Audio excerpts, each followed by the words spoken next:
This week on Theater Talk. I was busy with two other shows, actually three other shows. I had to drop out of one show, writing shows.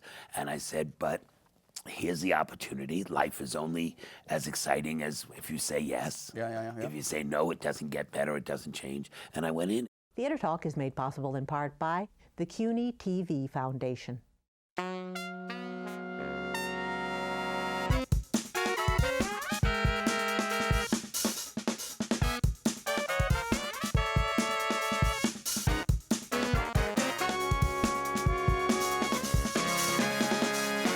From New York City, this is Theater Talk. I'm the show's producer, Susan Haskins. And I'm Michael Riedel of the New York Post. And there is a fantastic new version of CAGE aux FOLLES. It seems like it's a new version because it has the most wonderful replacement actor, tonight's guest, Michael. He was born to play the role because he wrote the role.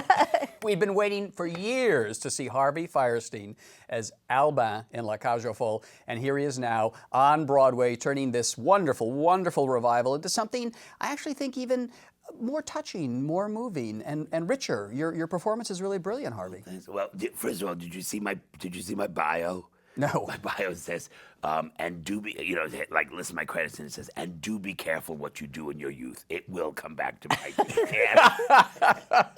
Now, how did this come about? I mean, I would imagine that over the years, people have suggested you're the obvious person to play Albin. It's one of those funny things. Nobody's ever said, why don't you play Albin? I was 28 years old when the show opened. Obviously way too young to play it.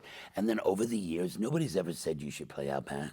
I mean, they thought of Tevye before Albin. And I never thought of it because I really do think I see the show more from Georges' point of view than Albin's. I think of Albin as being, a funny character, but a little slight and more of a almost. In some ways, he's the object you have to move around to tell the story. When you write when you write it all, you're putting all the pieces together. And I never saw the show just from his point of view. While I did see it from the son's point of view, I saw it from Georges' point of view writing it. And anyway, when this came up, when Barry and Babani called me and said, Barry Weissler and David Babani. Yeah, they basically said, no one wants to follow Doug Hodge. Doug Hodge who won a Tony as Albin and last was year. so brilliant. I mean, it's a performance he did in London. He moved to the West End and then came to Broadway, took all the awards on Broadway, and it's a performance that took the show from where it had been left in 2006, where it was sort of like, well, that was cute back in the 80s, but that show's dead. An unsuccessful revival on Broadway a few years ago. And brought it back to life where everybody said, this is a viable, this show is fabulous, viable. The message is just as new now as it ever was. And, and it was his performance with Kelsey's performance, those two performances that did that to the show. No one wanted to follow that. Yeah. It was the same thing when I took over Torch Song in London. Nobody wanted to follow Anthony Sher. Anthony Sher won all the awards for doing Torch Song in London, and no other actor wanted to follow him. And the producers said, well, if you do it, then somebody else will do it afterwards. It's a new thing. If you can't get a replacement, just get the writer. He'll do it. Just get Fierstein, yeah. We can't get an actor, just get that guy. So anyway, they called me and they said, you really are the most viable person. I said, I never thought of doing it, but if you don't do it now, then will you ever? And will you always say to yourself that thing that Jack O'Brien said to me about Tevye? Either you do it or you spend the rest of your life saying, they offered it to me and I didn't do it. And people go, yeah, right. So I said, it's one of those opportunities. I was busy with two other shows, actually three other shows. I had to drop out of one show, writing shows. And I said, but here's the opportunity. Life is only as exciting as if you say yes. Yeah. If you say no, it doesn't get better, it doesn't change. And I went in, and it's been, what a learning experience. Why? So strange. Well, first of all, to try and see the show just from Albin's point of view. Not as the writer who's Not created as the whole... writer, but look at it just from Albin's point of view. And finding the through line of these three personalities, because you've got Zaza, the cabaret performer who's bigger than life and all that. And Albin, we should say, is the drag queen who plays Zaza. And Albin, yes. And then, it's one character, but it's the many sides. And then you have Albin, who's a middle-aged, sort of chubby guy who thinks that his husband could be cheating on him and is a little insecure and hides behind Zaza. Zaza is the and then you have this person that emerges by the end, this fully formed person, that emerges as mother of all things, who is all of the heart of Albin, all of the guts of Zaza. Come together through this thing, and that was the line I was able to find as an actor. Now, Susan and I both had a thought when we were watching you play this part, especially when you did I Am What I Am. I mean, the great big end of the first act, after Albin has been denied by his family and is angry. And we both thought, this is Harvey kind of reaching back to Torch Song Trilogy. There were shades of what you were doing in Torch Song Trilogy in this now. That well, anger, they were written close together. Mm-hmm. I was performing Torch Song off Broadway when I was writing this, when I was writing La Cage, and in fact, Mascara, Albin's opening number, really is Jerry's musicalizing of the opening scene of Torch Song. Yeah. Oh, I didn't realize. And when Jerry and I started writing the show, he said, "This is what I've written. He said it's about you getting dressed in Torch Song." He said, "But it's the same moment in La Cage. I want to do this in La Cage." And we wrote that scene first before Arthur ever came on board. Arthur Laurents, who directed it originally. Right. Yeah. I mean, not if you read Peter Felicia's book. The man needs to get a fact.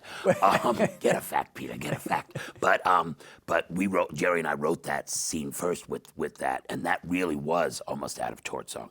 Now, the way we worked and the reason it would look like my writing and the reason that there's a line that's very blurred between Jerry and I, which I'm very pleased. It's no one's business really who wrote what, or I always talk about in Torch Song, 1/3 of the reviews credited the second act being all in a bed to the director, 1/3 to the set designer, and 1/3 to the writer. And it's nobody's business to know, but of course it was the writer. But theater should become that collective mind. So what I would do is the three of us would meet at Jerry's house. You, Jerry Herman, and Arthur Laurents. And Arthur, once we really started into it. Yeah. And I would read the scene of that week that I had just written. We would then discuss the scene and what could be musicalized in it or where it needed to move and where it was going next and sort of think about the next scene. And then my work was sort of done for the day. Then we would read the last week's scene and slip the song that Jerry had written that week into it. So that's how we wrote it. We wrote the show in 3 months. I mean, it was just one of those, I never really rewrote. I mean, we cut, but we never really rewrote. And so I Am What I Am was first a monologue. It was first, I wrote the whole scene, and I wrote this thing of him standing up there saying, "I'm 50 years old, and my entire life I have been told I'm wrong, but I am not wrong. This is who I am. I'm sorry that you all think I should be someone else, but this is who I am," and all that. And, and it became I Am What I Am. So when I would perform I Am What I Am, like in a club act or whatever, I had a certain message to performing it. Then performing it in context of the show, it became a totally other thing. And I mean, I was trying to describe it to Jerry on the phone. I'm not sure exactly how to describe it. But you get to that point in the show. Albin is, despite the fact that he's, insecure or whatever, he is essentially a happy person who has created this whole world, and he loves his drag queens around him, and he loves everything. And he's the star of the Saint-Tropez. And he's just having a great time, and someone rips the joy out of him. And it's his son. I mean, his adopted son. Who says, "I don't want you to meet my fiancée and her parents. You have to go away. You have to go away." And it just rips the joy. And no one has the right to do that to another person. You don't have the right to take away someone's joy. Michael Riedel. Remember that, Michael Riedel. Thank you very much. But it's his mantra. Where is there joy for me to rip out? He is the Grinch of Broadway. Thank you. I wanted to ask you that. But personally, but when you're behind a door, so beautifully staged, you're behind a door when they tell you have to go away, we don't want you here. And when you came out of that door, that's where I was so reminded of Arnold.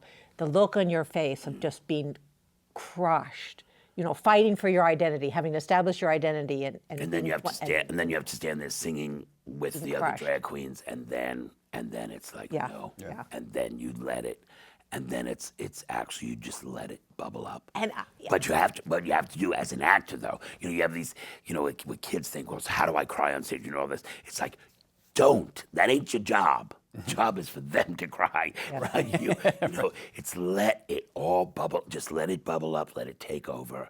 Trust the music. Trust the material, and it's all there. And it's really very cathartic to sing that every night. Yeah. I'm sorry. There's a guy that the house manager stands out in the lobby because, you know, after you finish I Am What I Am, you storm down the aisle. That's right, you run out. Yeah. And I found out they stand in the lobby and write down what I say when I come through the lobby every night.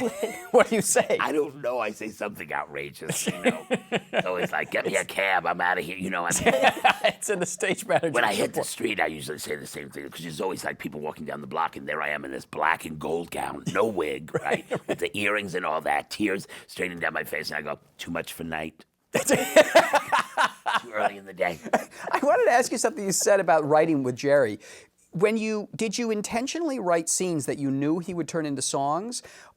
Or does it bother you if you write a really good scene and suddenly you know that scene is going to become a Jerry Herman song? Both ways. Both ways. You write it knowing, and you write it and wonder why. Like, but my best stuff, but it all has to serve the story, and it has to serve the musical, and it is a musical, and the book should lead you always to a song. If the book stands out too much, you are in a little bit of trouble. Now, that original production of CAGE, which Arthur directed, was done very much in the old-fashioned Jerry Herman, Hello, Dolly, Mame, big style. Even the poster was the same artist. Exactly, yes. Same artist who did Mame. And it's Mame, like Mame's right shoulder on that poster, and Albin's left shoulder on that one. Were you happy with that very glitzy Broadway version of CAGE originally? Was that the right way to go? I come from La Mama. I come from La Mama, where you know, if somebody needed to have something, I went home and made it. Right. You know, if you had a poster, I made it. If you needed a dress, you made it. If you needed, you know, I come from the Mama where we did our own lights, we wrote our own shows, we made our own music. I come from, and Tortzon had moved from off-Broadway to Broadway, you know, not in an easy way. I mean, I was still personally crocheting the bunny slippers for Tortzon. So to have these giant sets and costumes and all that, you know, being thrown at something I'd written, it was fabulous. Wow. Was it my ideal? No, but what did I was 28 years old. I had Jerry Herman and Arthur Laurents. And Arthur wasn't particularly nice to me a lot of the time. Why? A lot of time he was, because he's Arthur. Yeah. Was he on top of you of the book? Because he wrote, you know, Gypsy, arguably the greatest book of all time. Was he fiddling around with your book? Sure. But we wrote it, I mean, like I said, we wrote it together. You know, we all did this together. It was, you know, that didn't bother me much. He can be gruff. You know, he just had Arthur has his way. and I love him. But you must have learned a lot. I was just about to say, and I owe a debt of gratitude to that man. You know, I mean, he literally taught me. I mean, I'd written musicals at La Mama and all that, but the man taught me structure and sense and how to go from one scene to the other and how to build a song. Because if a song doesn't land in a musical, it's usually the book's fault. You know, and he showed me all of that. You know, how to set up the song. Yeah, how to set up a song, how to set up a character. You don't have a lot of time to set up characters, and you know, just handing him a scene and watching him edit it down was an education that you can't get at any college, you know. I mean, so I owe him, you know, as much fun as I like to have at Arthur's behalf. I owe him a ton of gratitude, and I love him. I mean, we are families. Now, that first production, though, I remember Jerry Herman telling me we went out of town to Boston. And Jerry said, I think he said he sat with you and Arthur. We sat three. We sat on the aisle. Usually Jerry, Arthur, Jerry, me in the middle, and Arthur behind me. Right. And it's 1983. 1983. You're in Boston. You're about to premiere a musical about two openly gay men who are lovers. Right. Never before shown, I think, in You know, we like to tell that story that way a lot. You know, that something like this had never been seen before. But please remember, the week before, I won the Tony Award for getting, how do you say this on PBS? For 6 minutes, I was being up the bum center stage, you know. I mean, I had backroom sex in Tort Song for 6 minutes, standing there having somebody, you know. And you got a Tony Award for it. And I got a Tony Award for it. So it wasn't quite as innocent a time as we like to paint it. The way Jerry tells it, you all sort of held hands and you thought, are they going to stone us when this musical goes up? Yeah, Was there well, that sense? No, what there was, there was sort of that sense, but that was coming out of the two of them so much, and out of our producers, and out of Alan Carr, you know, who had actually put away his muumuu for this. He was wearing men's clothes. Maybe my Albin is a tribute to Alan Carr. But we were doing something that had never been done before in a musical, because a musical's not a play. You know? The Helen Hayes Theater is, you know, 600 seats. This is 3,000 seats. The Palace. Yeah. The Colonial, the Colonial there, and you had this audience, this Boston audience, who's a, you know, Catholic white audience, and we didn't know what the reaction would be. And it was unbelievably thrilling. It was unbelievably thrilling. The story I like to tell that to me says it all was I had been tossed out by my landlord out of my apartment. I had to find another place, and I was, you know, ending Tort Song and trying to do La Cage and all that. So I had this place. My friend Judy was decorating it for me. So when I got back from Boston, it would all be done. And she ordered a big mirror for the bathroom. And my brother, who was overseeing my money and all that, said, "What is this money for this mirror? He lives out of what do you think he's made out of money?" And blah blah blah blah blah. And then my brother came that night. My brother came to Boston for the first preview and called her from the hotel room and said, "Put diamond studs on it." Now, the other story I want you to tell, because you've told me the story and I love it. Gene Barry and George Hearn, the original, George and Albin.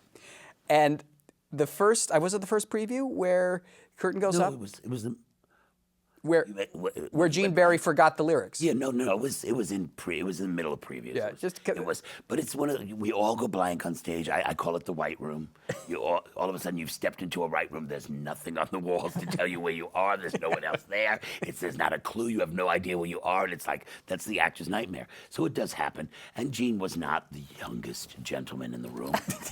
And they're sitting at the cafe table, and do you recall that windy little beach we walked along that afternoon in fall, the afternoon we met, a pillow with a concertina sang, what was the song? Strange what we recall, odd what we forget, he sang.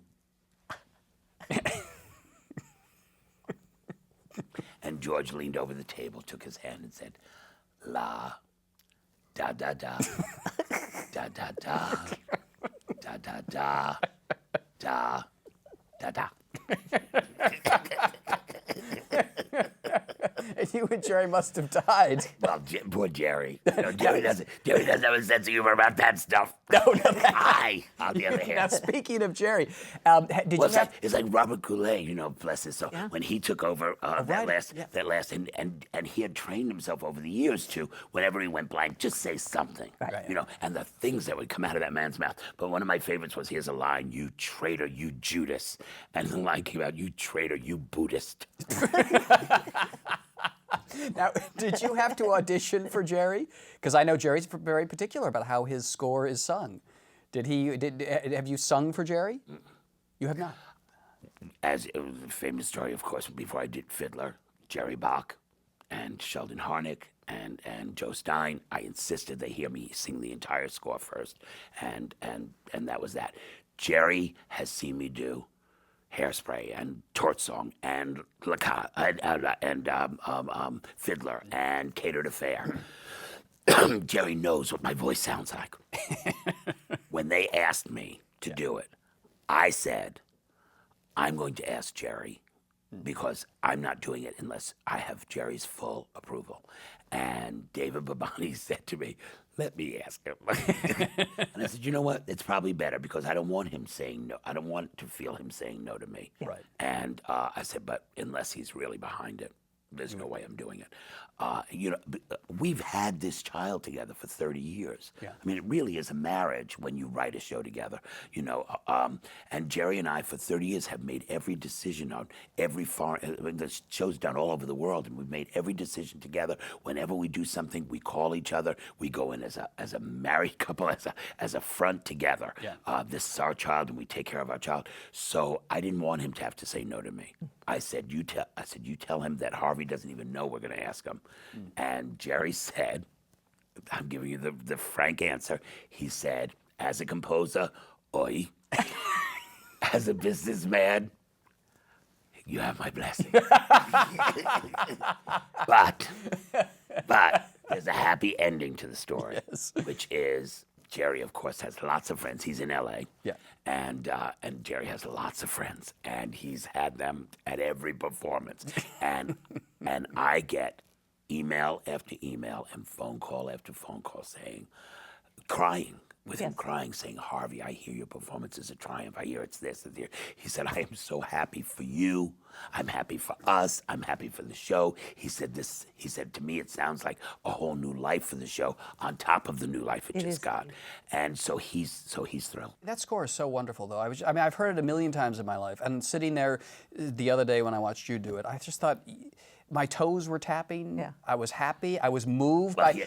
I had written to him when he said yes. I wrote him a note just saying, I cannot promise to sing pretty, but I can promise they will hear every lyric. Yeah, you deliver. Yeah. And his first note back to me was, I just got a call saying they've never heard the lyrics so clearly. And even though it wasn't written for your type of voice, you reinvent it for yourself and make the number so powerful. Well, Albin, once again, Albin's not the singing role in the show. No. Albin has 4 songs. Mascara, about getting in drag, which you can have a lot of fun with. Yeah. I mean, I do boom it and all that, but I also reinvented that with the director of putting the dress on and the breast. Yes. Because Doug didn't put on the breasts and all that stuff. I said, I want them to see the rubber breasts. I want them to see the dress. I want them to see. I don't want magic. Right. Like with George, it almost slipped on without you seeing. I said, I want them to see how much pain there is in being a girl. Right. And a transvestite that I've been writing to about another project, I wrote to her, a transsexual rather, in Australia, I wrote to her the other day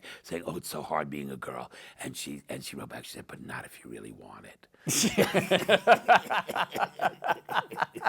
So that song is that. Then La Cage is Zaza's world, you know, and that in this production, the way that Terry directed this production, brilliantly the way he directed, you got all this latitude, and I'm able to do my tribute to Charles Pierce. I love Charles Pierce, the female impersonator, and I put him in the movie of Torch Song so that people would see him on film. But that's his Marlena. Hello, I'd like to sing a song for you now. A song I sang in Berlin, I sang it in Paris, I sang it in Sicily, I sang it to make me stop. That's Charles Pierce. So I put that in, or I do Carol Channing and Betty Davis, and then these other rude lines that have just come to me from God knows where.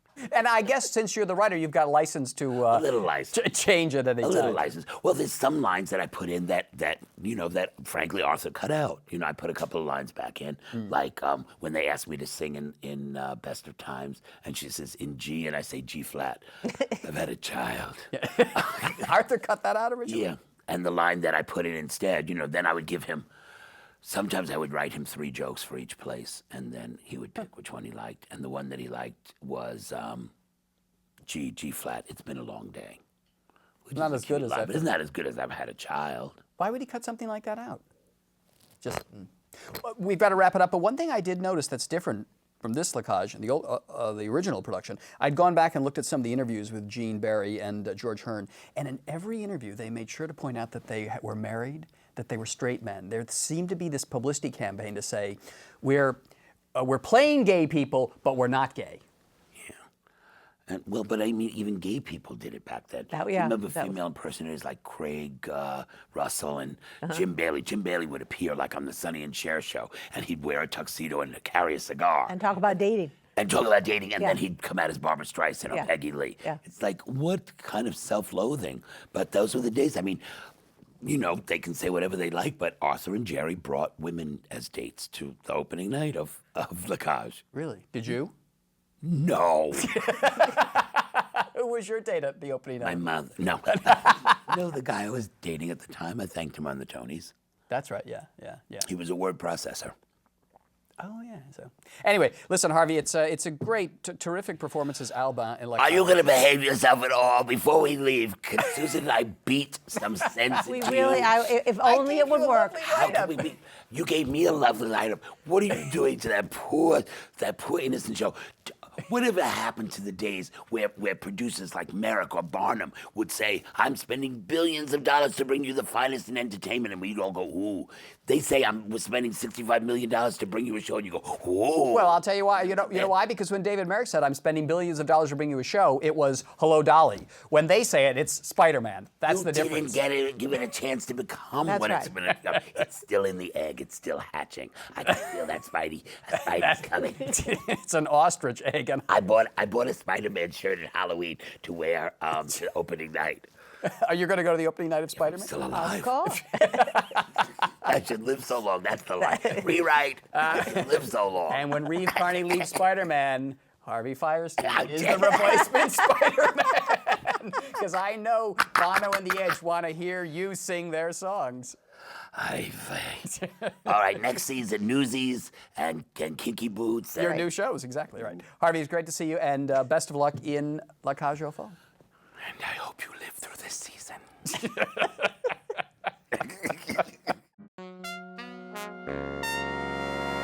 Our thanks to the Friends of Theater Talk for their significant contribution to this production. Theater Talk is made possible in part by the Frederick Lowe Foundation, the Eleanor Naylor Dana Charitable Trust, the Alan S. Gordon Foundation, the Corey and Bob Donnelly Charitable Fund, Carrie J. Fries, the Dorothy Strelson Foundation, the New York City Department of Cultural Affairs, and the New York State Council on the Arts, a state agency.